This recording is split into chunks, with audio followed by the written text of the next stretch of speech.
আসসালামু আলাইকুম। বাংলাদেশ বেতার খুলনা, খবর পড়ছি শাহিদা আক্তার। হাম রুবেলা সংক্রামক রোগ প্রতিরোধ ও আক্রান্তের সংখ্যা নিয়ন্ত্রণে সারা দেশে আজ থেকে একযোগে শুরু হয়েছে হাম রুবেলা বা এমআর টিকাদান ক্যাম্পেইন। এই কর্মসূচির আওতায় 6 মাস থেকে 59 মাস বয়সী সকল শিশুকে 1 ডোজ করে হাম রুবেলা টিকা প্রদান করা হচ্ছে। ছুটির দিন ব্যতীত প্রতিদিন সকাল 8টা থেকে বিকেল 4টা পর্যন্ত এই ক্যাম্পেইন চলবে। এই কর্মসূচির আওতায় আজ থেকে 10 মে পর্যন্ত খুলনা বিভাগের 10 জেলায় 14,936টি টিকাদান কেন্দ্রের মাধ্যমে 6 মাস থেকে 59 মাস বয়সী 16,11,702 জন শিশুকে 1 ডোজ করে হাম রুবেলা টিকা দেওয়ার লক্ষ্যমাত্রা নির্ধারণ করা হয়েছে। এদিকে খুলনা জেলায় 6 মাস থেকে 59 মাস বয়সী 2,52,308 জন শিশুকে 1 ডোজ করে হাম রুবেলা টিকা দেওয়ার লক্ষ্যমাত্রা নির্ধারণ করা হয়েছে। এর মধ্যে খুলনা সিটি কর্পোরেশনের 31টি ওয়ার্ডে 93,788 এবং জেলার 9 উপজেলায় 1,58,520 জন শিশুকে টিকা দেওয়ার লক্ষ্যমাত্রা নির্ধারণ করা হয়েছে।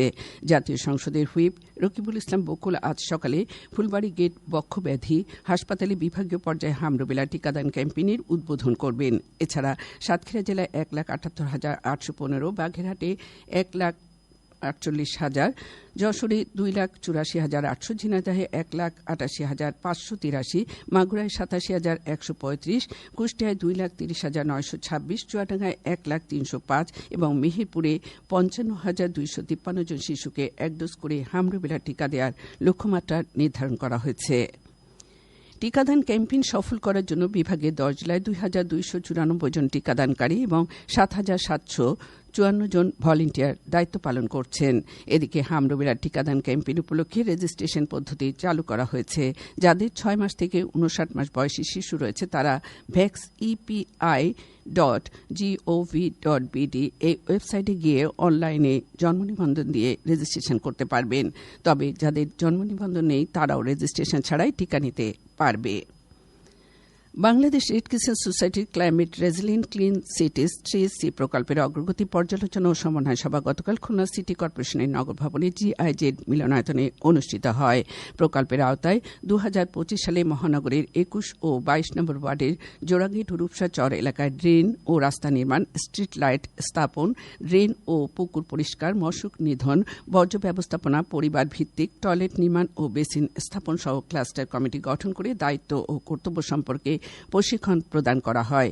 সভায় 2026 সালে প্রকল্পের আওতায় চলমান কাজের পরিধি বৃদ্ধি করা সহ জনগুরুত্বপূর্ণ স্থানে জলবায়ু সহনশীল যাত্রী ছাউনি নির্মাণের পরিকল্পনার কথা উল্লেখ করা হয়। কেসিসির প্রশাসক নজরুল ইসলাম মঞ্জুর সভাপতিত্বে কেসিসির প্রধান নির্বাহী কর্মকর্তা রাজীব আহমেদ, প্রধান প্রকৌশলী Mashiuzzaman Khan, chief planning officer Abirul Jabbar, conservancy officer প্রকৌশলী মোহাম্মদ আনিসুর রহমান ও মোহাম্মদ ওয়াহিদুজ্জামান খান, স্টেট অফিসার গাজী সালাউদ্দিন, 21 ও 22 নম্বর ওয়ার্ডের ক্ষমতাপ্রাপ্ত রেড ক্রিসেন্ট সোসাইটি পরিচালক সহ সংশ্লিষ্টরা এই সময় উপস্থিত ছিলেন।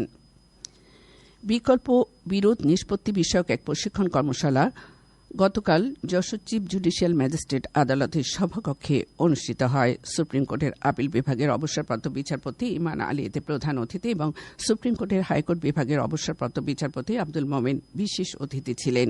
বিকল্প বিরোধ নিষ্পত্তির মাধ্যমে মামলা কমাতে আইনজীবী ও বিচারকদের ভূমিকা রাখার উপর গুরুত্ব আরোপ করা হয়। Chief judicial magistrate Zahed Ahmed, senior জেলা ও দায়রা জজ মাহমুদা খাতুন সহ জেলা আইনজীবী সমিতির সাবেক সভাপতি ও সাধারণ সম্পাদক সহ সংশ্লিষ্ট কর্মকর্তা এবং আইনজীবী সমিতির নেতৃবৃন্দ এ সময় উপস্থিত ছিলেন। Bangladesh legal aid and services trust এর আয়োজন করে। বিএনপির ভাইস চেয়ারম্যান অধ্যাপক নার্গিস বেগম বলেছেন, আগামী 27 এপ্রিল যশোরের রাজনৈতিক ইতিহাসে স্মরণকালের সর্ববৃহৎ জনসভা অনুষ্ঠিত হবে।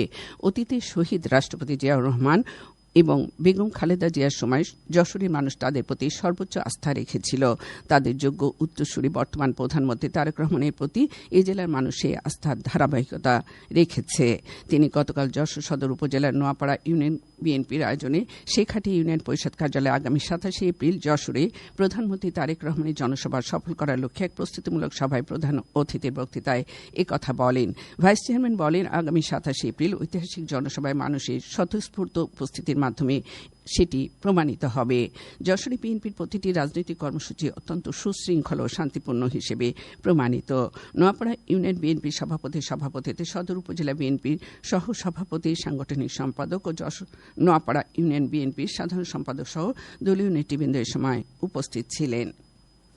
খেলার খবর। ক্রিকেট। খুলনা জেলা স্টেডিয়ামে প্রাইম ব্যাংক জাতীয় স্কুল ক্রিকেট টুর্নামেন্টে গতকালের খেলায় ইসলামাবাদ কলেজিয়েট স্কুল ৭২ রানে লায়ন্স স্কুল অ্যান্ড কলেজকে পরাজিত করেছে। ইসলামাবাদ কলেজিয়েট স্কুল প্রথমে ব্যাট করতে নেমে ৪৬ ওভার ৪ বলে সবকটি উইকেট হারিয়ে ১৯০ রান সংগ্রহ করে।